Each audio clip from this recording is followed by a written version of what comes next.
সত, ৰজ, তম এই তিনিও গুণৰ বাবে ব্ৰহ্মা, বিষ্ণু আৰু শিৱই তিনি মূৰ্তি ধাৰণ কৰিছে। এই তিনিওজনৰ ওপৰত স্বজন পালন আৰু সংহাৰণৰ ভাৰ আছে। ব্ৰহ্মাই স্বজন, বিষ্ণুৱে পালন আৰু শিৱই সংহাৰৰ ভাৰ লৈ তিনিও নিজ নিজ কৰ্তব্য পালন কৰি আহিছে।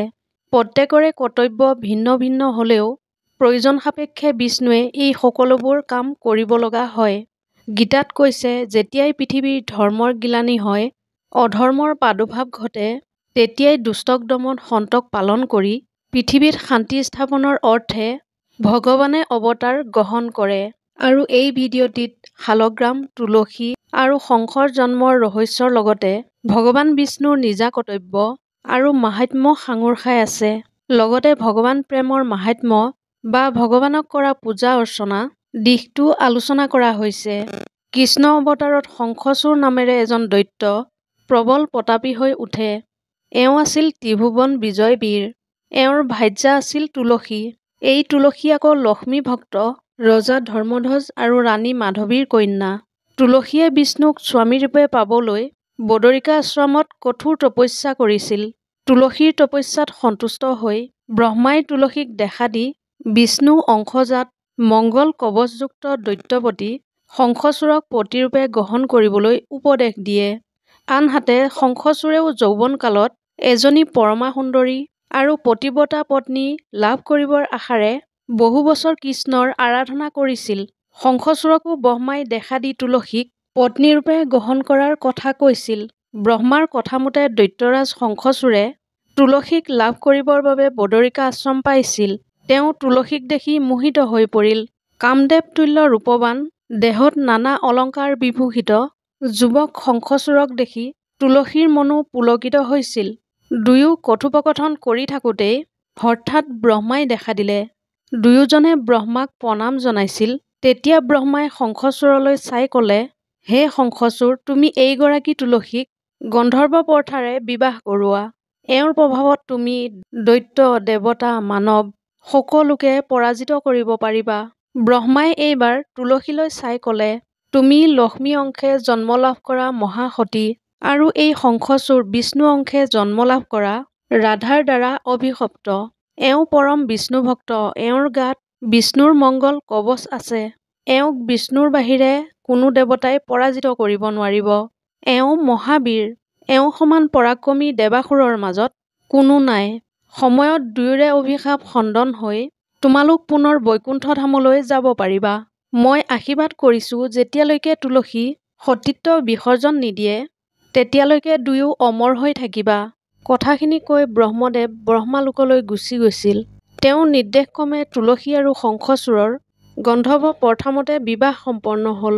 তুলসী আৰু শংখচূড়ে গন্ধৰ্ব প্ৰথামতে বিবাহ সম্পন্ন কৰাৰ পাছতেই বদৰিকা আশ্ৰমৰ পুণ্য তীৰ্থত বহু বছৰ দাম্পত্য জীৱন যাপন কৰিছিল। তাৰ পাছত শংখচূড়ে ভাৰ্যা তুলসীৰ সৈতে নিজ ৰাজ্যলৈ গমন কৰি ৰাজ্য শাসন কৰাৰ লগতে প্ৰিয়তমা ভাৰ্যাৰ সৈতে বহু বছৰ ধৰি মধুৰ জীৱন যাপন কৰিছিল। পুৰাণত পোৱা যায় যে প্ৰথম যুদ্ধৰ যাত্ৰা কৰাৰ সময়ত মহাসতী তুলসীয়ে শংখচূড়ক এধাৰি নিজ হাতে গঁথা সুগন্ধি ফুলৰ মালা পিন্ধাই কৈছিল, হে স্বামী দেৱতা, মই তোমাক এই মালাধাৰ অৰ্পণ কৰিলোঁ। যুদ্ধলৈ গ'লে এই মালা ডিঙিত পিন্ধি যাবা। মোৰ সতীত্বৰ প্ৰভাৱত এই মালা সদায় সতেজ হৈ থাকিব আৰু তুমি নিৰ্বিঘ্নে যুদ্ধ জয় কৰিব পাৰিবা। কালক্ৰমত শংখচূড় মহা অত্যাচাৰী হৈ উঠে। এওঁৰ পৰাক্ৰমত স্বৰ্গৰ দেৱতাসকলো শান্তিৰে থাকিব নোৱাৰা হ'ল। শংখচূড়ে বাৰে বাৰে দেৱতাৰ যজ্ঞ ধ্বংস কৰিবলৈ ধৰিলে। উপায়ন্তৰ হৈ দেৱতাবিলাকে শংখচূড়ক কেনেকৈ নিধন কৰিব পাৰি তাৰ উপায় চিন্তা কৰি নাৰদৰ নিৰ্দেশক্ৰমে সংসাৰকৰ্তা শিৱৰ ওচৰ পালেগৈ। দেৱতাৰ প্ৰাৰ্থনাত সন্তুষ্ট হৈ শিৱই দৈত্য নিধনৰ আশ্বাস দিয়ে আৰু যজ্ঞ ৰক্ষাৰ দায়িত্ব নিজে লয়। শংখচূড় আৰু শিৱৰ মাজত তুমুল যুদ্ধ হয়। কিন্তু শংখচূড়ক বধ কৰিব পৰা শক্তি স্বয়ং সংসাৰ কৰোঁতা শিৱৰো নাছিল। বিষ্ণু বা কৃষ্ণৰ অবিহনে শংখচূড়ৰ বধৰ আশা নাইকিয়া হ'ল। শংখচূড় কেনেকৈ ইমান অত্যাচাৰী আৰু বলীয়ান হ'ল তাৰ এটি কাহিনী এনেধৰণৰ। শ্ৰীকৃষ্ণ লক্ষ্মীদেৱীৰ সৈতে অন্তঃপুৰত আছিল। তেতিয়া দুৱৰী ৰূপে সুদাম শ্ৰীকৃষ্ণৰ দুৱাৰৰ ৰক্ষক আছিল। সেই সময়তে ৰাধাই শ্ৰীকৃষ্ণক দেখা কৰিবলৈ আহিছিল, কিন্তু সুদামে ৰাধাক বাট এৰি নিদি বহুতো কুবাক্য প্ৰয়োগ কৰিলে। তেতিয়া ৰাধাই সুদামক অসুৰ হ'বলৈ অভিশাপ দিলে আৰু সেই সুদামেই যদুবংশৰ ধ্বংসচূড় নামেৰে জন্ম ল'লে। ভগৱান শ্ৰীকৃষ্ণই তেতিয়া সুদামক প্ৰবোধ দি কৈছিল, সুদাম, তুমি ৰাধাৰ অভিশাপত দৈত্যকুলত জন্ম লাভ কৰিলেও সদায় তুমি মোৰ অংশৰ পৰা জন্ম লাভ কৰি বিষ্ণুৰ পৰম ভক্ত হবা। তেওঁ তোমাক ৰক্ষা কৰিব। তেওঁ ইচ্ছা নহ'লে তোমাক কোনেও পৰাজিত কৰিব নোৱাৰিব। তোমাৰ মৃত্যু হ'লে তুমি মোক পুনৰ লাভ কৰিব পাৰিবা। আনহাতে তুলসীও আগৰ জন্মত বৃন্দাবলী নামে কৃষ্ণৰ ভাৰ্যা আছিল। এদিন গণেশ ধ্যানত মগ্ন হৈ থকাৰ অৱস্থাতে বৃন্দাবলীয়ে তেওঁক পৰীক্ষা কৰিবলৈ বুলি তেওঁৰ আগত নৃত্য কৰি আছিল। তেতিয়া গণেশে ক্ৰোধ কৰি তেওঁক মানৱী জনম লৈ অসুৰৰ ভাৰ্যা হ'বলৈ অভিশাপ দিলে। প্ৰভু কৃষ্ণই তেওঁকো প্ৰবোধ দি কৈছিল, হে দেৱী, তুমি ভাৰত ভূমিত জন্ম লাভ কৰি মোৰ অংশজাত দেৱনাৰায়ণক সময়ত স্বামীৰূপে লাভ কৰিবা। আন আখ্যান মতে গোলোকধামত শ্ৰীকৃষ্ণৰ দাসী আৰু ৰাধাৰ সখী হিচাপে এদিন কৃষ্ণৰ লগত সহবাস কৰিছিল। তেতিয়া ৰাধাই এই কথা জানিব পাৰি তেওঁক মানৱী ৰূপে মৰ্ত্যত জন্ম লাভ কৰিবলৈ অভিশাপ দিয়ে। সেয়ে এই জনমত তুলসী শংখচূড়ৰ ভাৰ্যা হ'বলগীয়া হ'ল। বিষ্ণুৱে দেৱতাসকলক শংখচূড় আৰু তুলসীৰ পূৰ্বজন্মৰ কথা ব্যক্ত কৰাৰ পাছত এডাল ত্ৰিশূল দি কৈছিল, এই ত্ৰিশূলে মহাদেৱে শংখচূড়ক বধ কৰক। মোৰ ভক্ত হৈ শংখচূড়ে মোৰ কৱচ ধাৰণ কৰিছে। তেওঁ মোৰ ত্ৰিশূলৰ দ্বাৰাহে বধ কৰা সম্ভৱ হ'ব। শংখচূড়ৰ গাত মোৰ কৱচ থকালৈকে আৰু ব্ৰহ্মাৰ বৰপ্ৰাপ্ত তুলসী সতীত্ব থকালৈকে শংখচূড়ক বধ কৰাটো অসম্ভৱ। সেয়ে মই ব্ৰাহ্মণৰ বেশে শংখচূড়ৰ পৰা মই দান কৰা কৱচটো খুজি আনিম। তেওঁ মহাদানী, ব্ৰাহ্মণক কেতিয়াও বিমুখ নকৰে। আনহাতে তুলসী মহাসতী, গতিকে ময়ে শংখচূড়ৰ বেশে তুলসীৰ সতীত্ব হৰণ কৰিম। তেতিয়াহে দেৱসমাজে শংখচূড়ক বধ কৰিব পাৰিব। শিৱ আৰু শংখচূড়ৰ মাজত তুমুল যুদ্ধ হয়। যুদ্ধত শিৱ পৰাস্ত হয়। ইয়াৰ পিছত হৰিপৰায়ণ ৰজা মদ্ৰাধিপতি অশ্বধিপতিৰ হাতত শংখচূড় বন্দী হয়। কৃষ্ণ সদায় ভক্তৰ অধীন। সেয়ে পৰিভক্ত অশ্বপতিয়ে শংখচূড়ক বন্দী কৰিবলৈ সক্ষম হয়। এই চেগতে কৃষ্ণই ব্ৰাহ্মণৰ বেশ লৈ শংখচূড়ক মুক্তিৰ বিনিময়ত শংখচূড়ৰ পৰা মংগল কৱচ বিচাৰি আনে।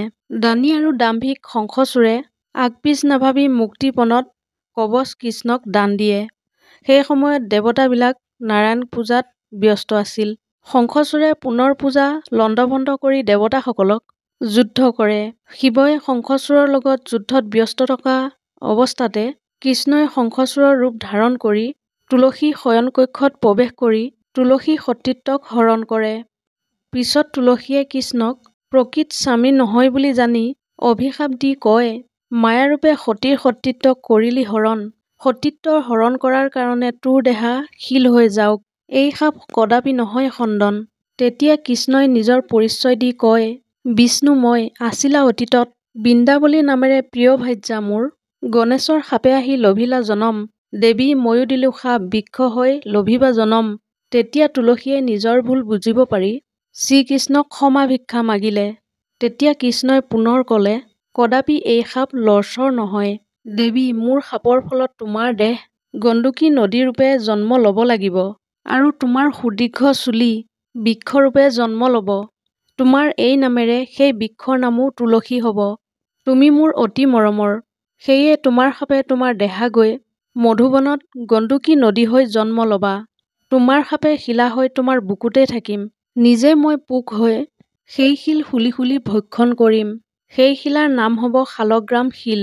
এতিয়া তুমি গণেশৰ শাপৰ পৰা মুক্ত হ'লা আৰু কোনো যুগতে তোমাৰ মোৰ এৰা এৰি নহয়। সেয়ে মই শিলা আৰু তুমি বৃক্ষ হ'লা। দেৱতা ব্ৰাহ্মণ বৈষ্ণৱে এই শালগ্ৰামত পূজা কৰিব আৰু তোমাৰ বৃক্ষপাত সদায় মোৰ বুকুত থাকিব। আমাক যি সদায় পূজা কৰিব আমি তাতেই থাকিম। সি মৃত্যুৰ পিছতো স্থান পাব বৈকুণ্ঠত। কাতি বিহুৰ দিনা তোমাক সকলোৱে পূজা কৰিব আৰু তোমাৰ বংশ বৃদ্ধি হ'ব। তুলসীয়ে তেতিয়া স্বামীৰ অৱস্থা কি হ'ব জানিব বিচৰাত কৃষ্ণই ক'লে, শিৱৰ হাতত তোমাৰ স্বামীৰ মৃত্যু হ'ব। মৃতদেহ তোমাৰ বুকুতেই পেলাই দিব। সেই দেহৰ পৰা অসংখ্য শংখ জন্ম হ'ব। সেই শংখও তোমাৰ লগতেই থাকিব। তোমাৰ পূজাৰ শেষত সেই বাদ্য বজাব। শংখ বাদ্য বজাৰ লগে লগেই অমংগল দূৰতেই বিদূৰ হ'ব। মৃত্যুৰ লগে লগে যি শংখবাদ্য বজাব, সেই আত্মাৰ কাষলৈ যমদূত আহিব নোৱাৰে। তুলসীয়ে কৃষ্ণৰ অভিশাপ আৰু নিৰ্দেশ ক্ৰমে গণ্ডকী নদী ধাৰণ কৰে। ইফালে শংখচূড়ৰ কবচ আৰু তুলসীৰ সতীত্ব হৰণ কৰাৰ পিছত শিৱৰ হাতত শংখচূড় মৃত্যু হয়। শিৱই মৃতদেহ গণ্ডকী নদীত পেলাই দি শংখচূড়ক শংখৰূপে জন্ম ল'বলৈ ক'লে। এইদৰে বিষ্ণুৱে অত্যাচাৰী হৈ উঠা দৈত্য শংখচূড়ক শিৱৰ দ্বাৰা নিধন কৰি ধৰাত শান্তি স্থাপন কৰিলে। এইদৰে বিষ্ণু বা কৃষ্ণৰ নিজৰ অংশৰ পৰাই তুলসীৰ শাপত শালগ্ৰাম শিলাৰ জন্ম হয়। কৃষ্ণৰ শাপত শংখচূড়ৰ পত্নী তুলসীয়াই তুলসী বৃক্ষৰূপে জন্ম লাভ কৰে। আনহাতে শংখচূড়ৰ পৰাই শংখৰ জন্ম হয়। আজিও গণ্ডকী নদীত শালগ্ৰাম শিল আৰু শংখ পোৱা যায়। শালগ্ৰাম শিলাক হিন্দুসকলে কৃষ্ণৰ মূৰ্তি হিচাপে পূজা কৰি আহিছে। এই শিলাক পূজা কৰাৰ পুষ্পৰ নাম নিৰ্মালী আৰু জলৰ নাম পদজল। ইয়াক ভক্তি সহকাৰে গ্ৰহণ কৰিলে আয়ুস বৃদ্ধি হয় বুলি মনা হয় আৰু সৰ্বমংগলাৰ্থে শংখ বজোৱা হয়।